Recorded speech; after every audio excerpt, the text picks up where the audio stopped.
Kejutan besar jelang laga. Bung Binder berikan prediksi super gila dan mantap begini jelang laga Timnas U22 Indonesia lawan Filipina malam ini. Fans Timnas dipastikan sangat setuju dan semakin optimis dengarnya. Benarkah?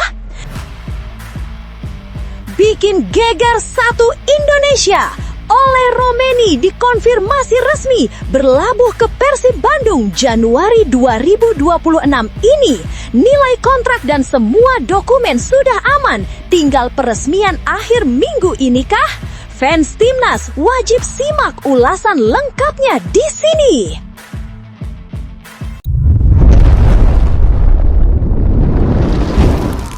Sebelumnya mohon subscribe channel ini dulu supaya nggak ketinggalan berita terupdate Timnas Indonesia. Jelang pertandingan perdana Grup C SEA Games 2025 antara Timnas Indonesia U22 versus Filipina U22, atmosfer sepak bola tanah air mulai memanas. Euforia, was-was, hingga optimisme bercampur jadi satu menyambut laga yang akan digelar malam ini di 700th Anniversary Stadium, Chiang Mai. Di antara sekian banyak analisis dan komentar yang bermunculan, prediksi dari pengamat sepak bola ternama Indonesia, Bung Binder, menjadi yang paling ditunggu. Dengan gaya khasnya yang lugas dan penuh keyakinan, Bung Binder mengeluarkan prediksi super mantap yang langsung menjadi buah bibir. Dalam sesi eksklusif, Bung Binder tak ragu menyatakan bahwa peluang Indonesia untuk meraih kemenangan di laga perdana ini sangat terbuka lebar. Bahkan, ia menyebut Indonesia bisa mengantongi hasil positif 3 poin asalkan satu syarat terpenuhi. Coach Indra Syafri harus menurunkan skuad terbaiknya dan bermain dengan karakter sejati sepak bola Indonesia. Kalau Coach Indra menurunkan skuad terbaik dan main dengan gaya khas Timnas Indonesia, yaitu pertahanan compact defense dengan counter attack cepat, saya yakin Indonesia bisa menang. Ini bukan tebak-tebakan, tapi analisis, ujar Bung Binder penuh keyakinan. Ia menambahkan bahwa gaya main cepat khas Indonesia adalah senjata yang sulit diantisipasi bila dieksekusi dengan baik. Di sisi lain, compact defense, pertahanan rapat, dan disiplin akan menjadi kunci mengunci pergerakan cepat para pemain Filipina. Meski Filipina dikenal sebagai tim yang gemar memanggil pemain naturalisasi dan diaspora, Bung Binder justru melihat hal itu sebagai keuntungan tersendiri untuk Indonesia. Menurutnya, Filipina memang berkembang pesat, namun secara kolektivitas mereka belum sekompak Indonesia. Saya melihat Filipina ini tim yang banyak dihuni pemain naturalisasi dan diaspora. Mereka bagus, tapi belum punya chemistry sekuat Indonesia. Sementara tim Indonesia ini pemainnya sudah lama bersama sejak level U20. Itu modal besar, tegas Bung Binder. Ia juga mengingatkan bahwa Filipina memang baru saja menunjukkan perkembangan signifikan. Mereka mencapai semifinal Piala AFF U23 di Jakarta, bahkan menang atas Tajikistan dan Nepal di kualifikasi Piala Asia U23. Tetapi tetap pengalaman long-term project pemain Indonesia dianggap sebagai pembeda. Bung Binder menekankan bahwa pertandingan ini bukan soal teknis saja, tapi juga soal mentalitas dan kesolidan sebagai tim. Kalau Coach Indra pasang strategi yang tepat dan seluruh pemain memberikan segalanya di lapangan, pasti hasil positif akan didapat. Tidak ada alasan lain, lanjutnya. Dengan nada optimistis, ia menyebut laga ini adalah langkah pertama Indonesia membuka peluang menuju target besar, kembali meraih medali emas SEA Games 2025 seperti yang dilakukan Indonesia pada 2023 lalu. Meski optimistis, Bung Binder tetap mengingatkan supporter bahwa Filipina bukan tim kacangan. Media Filipina, Inquirer, juga menggambarkan ambisi besar tim mereka. Filipina datang ke SEA Games 2025 dengan generasi emas baru Sandro Reyes, Santi Rublico, Javier Mariona, Alex Moniz, hingga nama-nama potensial seperti Otu Banatao, Gavin Mewens, Nick Gilamares, dan Dove Carino. Selain itu, pemain-pemain baru seperti Dylan De Muynke, Stavros Charalampaus, dan Nico McMillan ikut menambah kekuatan tim. Inquirer bahkan menulis bahwa Filipina menargetkan podium dan bukan sekedar numpang lewat di turnamen ini. Tak bisa dilupakan bahwa Indonesia adalah juara bertahan SEA Games 2023, sementara Filipina tersingkir saat itu. Garuda Muda juga punya pengalaman emosional menghadapi Filipina selama 2 tahun terakhir, termasuk di Piala AFF U23 dan laga-laga persahabatan. Dengan skuad yang matang, komposisi pemain Ebrot yang siap tempur, dan pelatih yang sudah identik dengan magis SEA Games, Coach Indra Syafri, Indonesia dipandang lebih siap secara keseluruhan. Di akhir analisanya, Bung Binder memberikan seruan penuh semangat untuk seluruh fans Timnas Indonesia. Untuk seluruh fans Timnas, mari dukung dan doakan agar Timnas U22 Indonesia menang di laga perdana. Ini bisa menjadi jalan besar kita untuk kembali meraih emas SEA Games 2025 kali ini. Mantap Indonesia, semangat! Apakah Anda setuju dengan Bung Binder bahwa 3 poin ada di tangan Indonesia? Atau Anda melihat Filipina bisa jadi kejutan berbahaya? Tulis prediksi Anda di kolom komentar. Namun, tunggu dulu. Setelah admin telusuri secara mendalam bahwa berita di atas adalah karangan belaka dan hoax. Ini sebagai edukasi supaya penonton lebih jeli dalam memilih berita.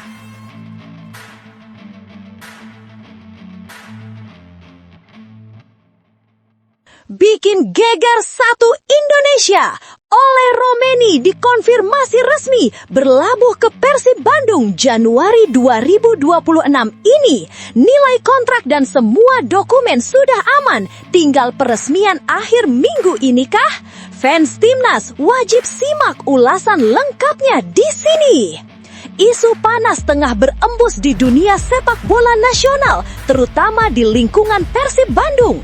Nama bintang keturunan Timnas Indonesia, Ole Romeni, disebut-sebut akan menggantikan posisi gelandang Brasil, William Marcilio, yang dilaporkan bakal dilepas. Situasi ini semakin menarik setelah manajer Persib Bandung, Umu Mukhtar, memberikan pernyataan yang semakin memanaskan rumor tersebut. Umu secara terbuka mengkonfirmasi bahwa Persib sudah menyiapkan nama pengganti untuk Marcilio. Namun, ia memilih merahasiakan identitas sang pemain demi menjaga kejutan untuk para bobotoh. Pernyataan Umuh pun terdengar cukup tegas ketika ia memastikan bahwa pemain baru tersebut memiliki kualitas lebih baik dan diyakini dapat meningkatkan performa tim. Sudah ada pengganti William Marcilio, tapi dilihat nanti aja siapa penggantinya. Nanti lihat saja dulu karena bobotoh juga sudah tahu pasti dari awal. Kejutan, pokoknya akan diganti pemain yang lebih baik buat Persib, kata Umuh Mukhtar kepada awak media pada Rabu 3 Desember 2025. Rumor semakin kuat sejak medio Oktober 2025 ketika akun sepak bola Ismit Stadion meyakini bahwa Ole Romeni akan bergabung ke Persib Bandung pada Januari 2026. Ekspektasi tinggi langsung menyeruak karena pemain berusia 25 tahun itu digadang-gadang dapat menjadi amunisi penting bagi Persib, khususnya dalam perjuangan mereka di AFC Champions League 2 2025-2026. Akun itu menulis klaim berani. Jika Persib Bandung lolos fase grup AFC Champions League 2, kemungkinan besar akan merekrut Ole Romeni di bursa transfer akhir tahun ini. Tak hanya satu sumber, akun @football.indonesia yang dikenal sering membahas perkembangan pemain keturunan Indonesia juga menambah bahan bakar ke tengah bara spekulasi. Mereka menyebut ada rumor bahwa Ole Romeni siap merapat ke klub berjersey biru. Walaupun tak disebutkan secara gamblang, publik tentu saja langsung menghubungkannya dengan Persib Bandung. Rumor panas Ole Romeni ke biru, tulis akun tersebut. Di tengah rumor transfer tersebut, kondisi terbaru Ole Romeni di klubnya, Oxford United, juga menarik perhatian. Usai absen panjang akibat cedera ankle yang membekapnya sejak Juli hingga Oktober 2025, Ole perlahan mendapatkan kembali menit bermain. Dari 6 pertandingan terbaru The Youths di Liga 2 Inggris 2025-2026, Ole tampil dalam 4 laga. Penampilan terbarunya selama 27 menit hadir saat Oxford United menelan kekalahan 0-2 dari Swansea City dalam lanjutan pekan ke-19 Liga 2 Inggris pada Sabtu 6 Desember 2025 malam WIB. Meski belum kembali sepenuhnya ke performa terbaik, progres Ole dinilai cukup untuk menarik perhatian klub-klub luar negeri, termasuk Persib. Juga rumor kepindahannya ke Bandung benar terjadi, tentu akan muncul pro dan kontra di kalangan pecinta sepak bola tanah air. Pihak yang dukung meyakini Ole bisa menjadi solusi bagi Persib, khususnya dalam menambah kekuatan menyerang serta membantu klub dalam upaya memperbaiki peringkat Liga Indonesia di kancah Asia. Namun, sebagian lainnya justru menyayangkan bila pemain sekelas Ole memilih berkarir di Indonesia pada usia yang masih terbilang muda karena dianggap bisa menghambat perkembangan karirnya di Eropa. Terlepas dari berbagai perdebatan yang muncul, satu hal yang pasti, keputusan apapun yang akan diambil oleh Ole Romeni adalah hak penuh dirinya sebagai pemain profesional. Publik juga penting untuk mengingat bahwa Ole telah memikirkan berbagai aspek sebelum menentukan langkah dalam karirnya, termasuk ketika ia menerima tawaran menjadi warga negara Indonesia pada Maret 2026. Bagaimana menurut Anda? Apakah Persib Bandung tepat jika benar merekrut Ole Romeni? Apakah langkah ini akan menguntungkan bagi karir Ole dan juga bagi perkembangan sepak bola Indonesia? Silahkan tinggalkan komentarmu.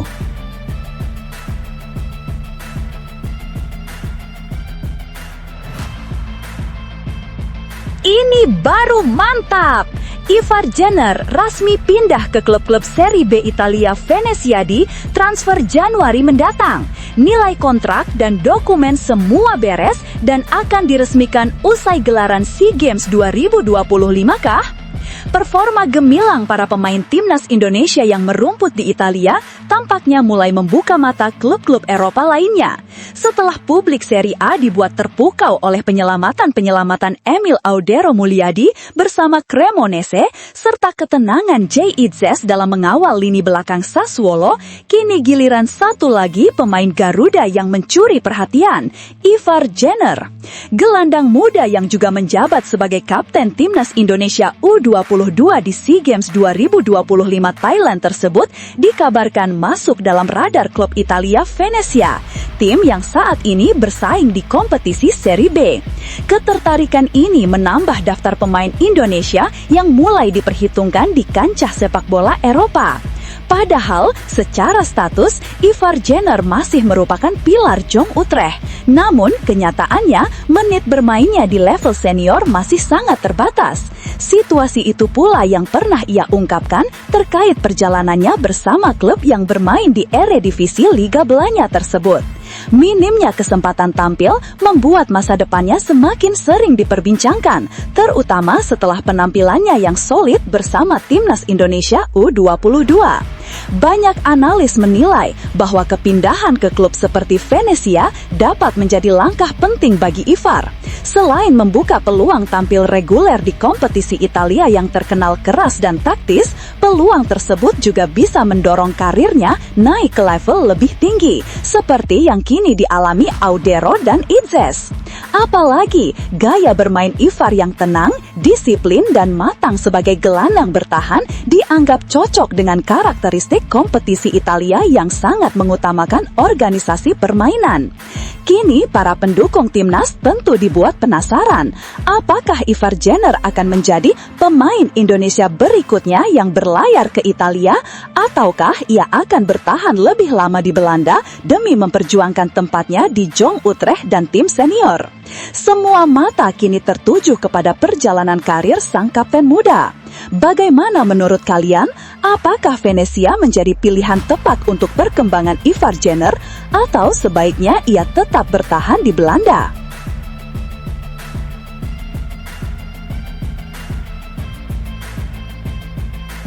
Bek Timnas Indonesia Nathan Chu Aon kembali menunjukkan kualitasnya di pentas Eropa. Pemain berkaki kiri itu tampil solid dan berperan penting ketika klubnya, Willem Tua, meraih kemenangan atas FC Dordrecht pada pekan kedua kompetisi kasta kedua Liga Belanda Eerste Divisie. Pertandingan yang berlangsung di Stadion Koning Willem Tua pada Sabtu, 6 Desember 2025 malam itu menjadi panggung lain bagi Nathan untuk membuktikan ketangguhan dan konsistensinya. Dalam duel tersebut, Nathan Chu Aon dipercaya turun sejak menit awal sebagai bek kiri, posisi yang menjadi spesialisasinya. Ia tak hanya tampil sejak awal, tetapi juga menyelesaikan pertandingan dengan bermain penuh selama 90 menit. Kehadirannya di sisi kiri pertahanan Willem Tua memberikan kestabilan, menjaga ritme permainan, sekaligus membantu fase transisi tim ketika melancarkan serangan balik. Hasil akhirnya pun memuaskan. Willem Tua menang meyakinkan dengan skor 2-0 atas Dordrecht, sebuah kemenangan yang terasa penting mengingat persaingan ketat di papan tengah klasemen. 2 gol kemenangan Willem Tua dicetak oleh Devin HN masing-masing pada menit ke-78 dan 89. Gol-gol tersebut tak hanya menegaskan dominasi Willem Tua di laga itu, tetapi juga memvalidasi kerja keras seluruh pemain, termasuk kontribusi defensif Nathan yang menjaga gawang tim tetap aman. Tambahan 3 angka dari kemenangan tersebut membuat Willem Tua naik ke posisi 6 klasemen dengan total 29 poin dari 19 pertandingan. Sebelumnya, mereka berada di posisi ke-8, sehingga kemenangan ini memiliki dampak signifikan. Dengan posisi terbaru ini, Willem Tua kini masuk ke zona playoff promosi menuju Eredivisie, sesuatu yang tentu sangat mereka incar. Dalam format liga, tim yang finish di peringkat ketiga hingga ke-8 berkesempatan mengikuti playoff promosi, sedangkan 2 tim teratas, juara dan peringkat kedua, akan dipastikan lolos langsung ke Eredivisie 2026-2027. Saat ini, posisi puncak klasemen masih dikuasai oleh ADO Den Haag dengan 49 poin, disusul oleh SC Cambuur di peringkat kedua. Jarak poin Willem Tua dengan 2 tim teratas memang cukup lebar, namun peluang untuk naik kasta tetap terbuka bila mereka mampu mempertahankan konsistensi hingga akhir musim. Kompetisi Eerste Divisie sendiri masih panjang karena musim baru akan berakhir pada pekan ke-38.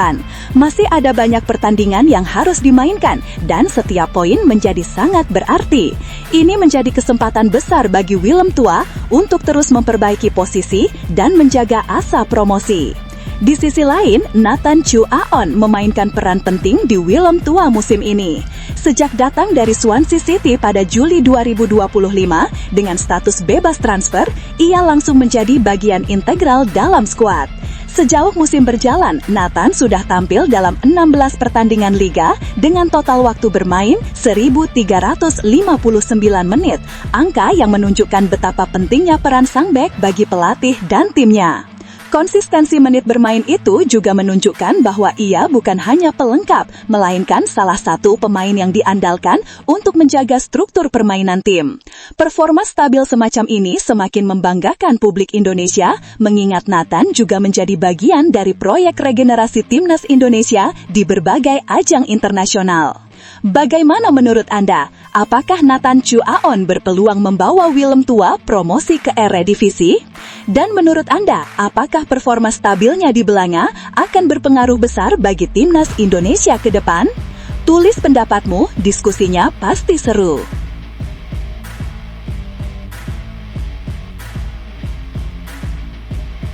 Isu baru tengah menghangat di dunia sepak bola nasional, terutama setelah nama Giovanni van Bronckhorst mulai santer disebut sebagai kandidat kuat pelatih anyar Timnas Indonesia. Namun, ketika rumor itu ditanyakan kepada gelandang timnas Indonesia, Tom Hai, pemain Persib Bandung tersebut memilih untuk tetap berhati-hati dan tidak memberikan komentar terlalu panjang mengenai peluang ex-kapten timnas Belanda itu menangani skuad Garuda. Sebagaimana diketahui, proses pencarian pelatih kepala baru kini telah memasuki tahap penting. PSSI sudah merampungkan sesi wawancara dengan 5 kandidat pelatih timnas Indonesia. Tahap interview tersebut berlangsung pada penghujung November lalu dan menariknya bukan diselenggarakan di Indonesia. Demi mendapatkan kandidat terbaik, sejumlah pejabat teras PSSI bahkan terbang langsung ke Eropa, menunjukkan keseriusan federasi dalam menjemput bola dan memastikan standar seleksi berada pada level tertinggi. Dari kelima kandidat itu, satu nama yang paling banyak dibicarakan publik adalah Giovanni van Bronckhorst, pelatih dengan rekam jejak gemilang dan pengalaman besar di level elit Eropa. Sosok berusia 50 tahun itu saat ini masih terikat kontrak dengan Liverpool FC sebagai asisten manajer Arne Slot. Kendati demikian, sejumlah laporan media Inggris menyebut bahwa Gio turut hadir dalam sesi interview resmi yang dilakukan PSSI. Jika benar demikian, peluang dirinya mengisi kursi kepelatihan timnas Indonesia tentu semakin terbuka lebar. Rumor ini pun bergulir semakin cepat, menyentuh berbagai kalangan, termasuk para pemain timnas Indonesia sendiri. Tom Hai, yang kini menjadi bagian penting lini tengah Garuda, tidak menepis bahwa kabar tersebut sampai ke telinganya. Meski begitu, ia memilih untuk tetap menjaga sikap profesional tanpa menyebut nama tertentu. "Saya tidak bisa menyebut nama spesifik," kata Tom Hai. "Saya mendengar informasi yang sama seperti kalian," jelasnya. Pernyataan Tom menunjukkan bahwa para pemain pun masih menunggu kepastian sama seperti publik. Sikapnya yang menjaga netralitas dinilai sebagai bentuk penghormatan kepada PSSI dan proses seleksi yang sedang berjalan. Jika menilik rekam jejaknya, Giovanni van Bronckhorst memang bukan sosok sembarangan. Ia memulai perjalanan sebagai pelatih sejak tahun 2012 ketika dipercaya menjadi asisten Ronald Koeman di Feyenoord. Dari situlah karirnya menanjak. Ia kemudian mengambil alih tim muda Feyenoord sebelum naik menjadi pelatih kepala. Dan puncaknya adalah ketika ia membawa The Club van het Volk meraih gelar juara Liga Belanda musim 2016-2017. Setelah itu, Gio terus menalehkan prestasi dengan memenangkan Piala Skotlandia bersama Rangers serta Piala Super Turki bersama Besiktas JK. Jika dilihat secara keseluruhan, karir Gio sebagai pelatih dapat dikatakan solid dan konsisten berada pada level tinggi. Tidak heran bila rumor ini disambut positif oleh banyak penggemar sepak bola Indonesia yang berharap timnas segera kembali ditangani pelatih dengan pengalaman besar di Eropa. Menariknya lagi, Gio bukan tokoh asing bagi banyak pendukung Indonesia karena memiliki garis keturunan tanah air. Ibunya, Francien Sapulete, berasal dari Maluku, sementara ayahnya, Victor van Bronckhorst, juga memiliki akar Indonesia. Jejak keluarga ini membuat Gio dianggap memiliki ikatan emosional dan historis dengan Indonesia, sebuah faktor yang menjadikannya unggul di mata para fans yang senantiasa merindukan pelatih asing dengan kedekatan budaya terhadap negeri ini.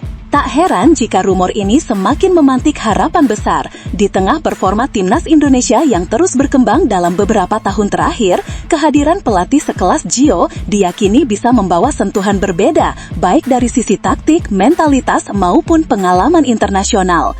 Tetapi, untuk saat ini, semuanya masih sebatas spekulasi yang menunggu konfirmasi resmi dari PSSI. Menurutmu, apakah Giovanni van Bronckhorst adalah sosok yang tepat untuk menangani timnas Indonesia? Apakah faktor pengalaman, prestasi, atau garis keturunan Indonesia yang paling membuatnya menarik?